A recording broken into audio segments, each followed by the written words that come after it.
Al país se le ha vuelto un país dependiente del capital extranjero. El país anda con una bolsa de sangre, transfiriendo todos los días sangre a la economía nacional y restándole capacidad de creación, energía productiva, desarrollo propio, suplantado por capital y mercancías extranjeras. Nuestro país se ha vuelto un país vertedero, lo digo textualmente, la palabra vertedero, desaguadero de los excedentes de mercancías y de capital de los países extranjeros y especialmente de los más poderosos y principalmente de Estados Unidos de Norteamérica. Recomponer una economía que termina convertida en eso es un trabajo extraordinario que requiere décadas de reparación frente al daño que hoy se le está haciendo al país. El capital extranjero entra y sale. El capital extranjero moldea el país hacia su desarrollo que le interesa. El capital extranjero genera una adicción de las economías hacia él que después se vuelve prácticamente irreparable. Y finalmente una cosa, se los puedo decir con sinceridad, yo creo que me he leído casi todo lo que se ha publicado en economía en el mundo. Y les puedo asegurar esto, no he encontrado en todos los libros, ni en los de Smith, ni en los de Ricardo, ni en los de Keynes, ni en los de Marx, ni en los post-keynesianos, ni en los neoclásicos, ni en los neoestructuralistas, un solo ejemplo, uno solo, de un país extranjero que haya ido a desarrollar a otro. No lo hay. Nadie lo puede mostrar. Nadie. Estados Unidos sería el mismo si no se hubiera independizado de Inglaterra. China sería lo que es hoy si no se hubiera quitado de encima a Japón. La India sería lo que es hoy si hubiera seguido con la tutela inglesa. Es más, lo poco que hay en Colombia existiría bajo el dominio español, que afortunadamente se está volviendo a imponer. No hay un solo ejemplo en la historia de la humanidad donde alguien pueda decir, en el capitalismo, un país extranjero fue a ayudarle a otro a que le compitiera. No existe eso. Luego, el primer teorema, el de la ventaja comparativa, no funciona. Y el segundo teorema, el del capital extranjero, tampoco funciona. ¿Cuál es el tercer teorema de los libre comercio? El teorema de la convergencia.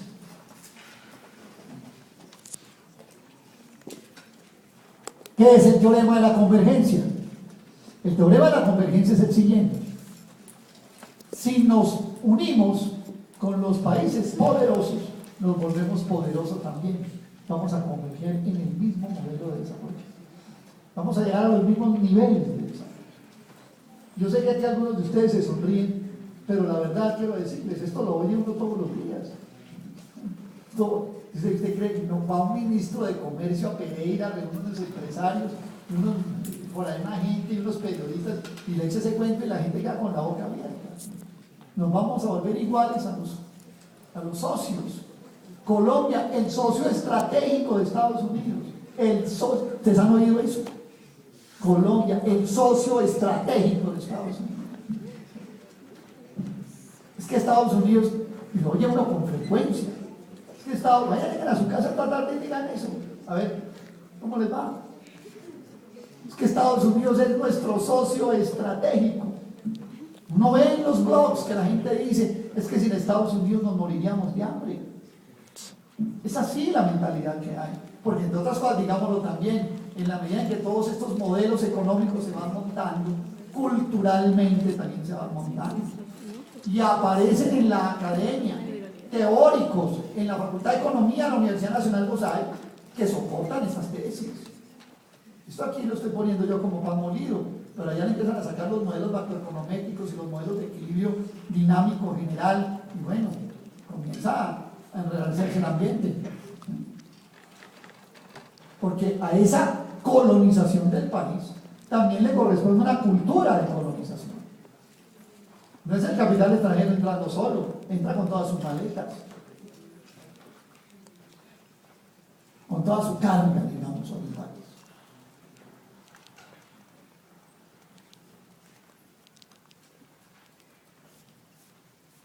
¿Qué es el teorema de la convergencia? Ya lo expliqué. Y este lo voy a despachar rapidito. ¿Cuántos años lleva Colombia de apertura, de globalización, de neoliberalismo, de libre comercio, como lo quieran llamar? Todos sabemos de qué estamos hablando. 20 años. Tercer país más desigual del mundo.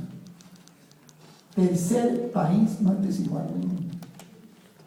De 150 que estudia la ONU, el PNUD, ustedes pueden entrar al informe de desarrollo humano del PNUD 2011 y van a encontrar que lo que estoy diciendo es cierto.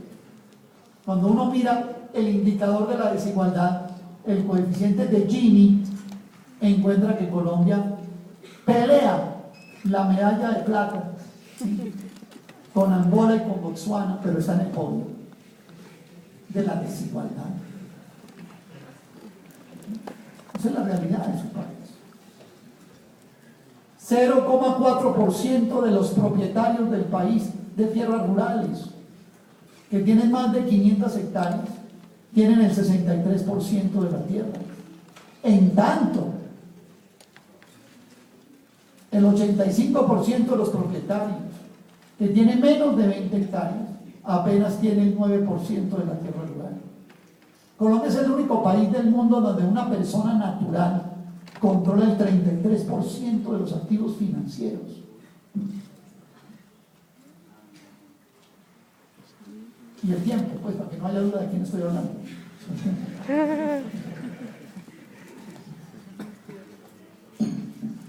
Esa es la convergencia. O sea, 20 años de libre comercio. Y entonces lo peor es que cuando uno dice, mira lo que está pasando, dice, no, es que nos falta más libre comercio. Espere, métalo más para ver cómo ahí sí nos igualamos. ¿Puede este libre comercio que yo he descrito aquí en esta hora y media modificar semejantes inecuaciones, semejantes desigualdades? Pero eso no es nada. Yo quiero decirles una cosa. Cuando yo estaba sentado en un aula de clase en un pregrado con ustedes, debo decirlo con toda franqueza, jamás se me ocurrió, jamás me pudo pasar por mi mente, ni en la peor, en la más elevada de mis elucubraciones, que pudiera haber un meeting de pobres en Estados Unidos frente a Wall Street, o que pudieran unos ciudadanos norteamericanos llamados indignados bloquear el puente de Brooklyn. Eso era absolutamente impensable.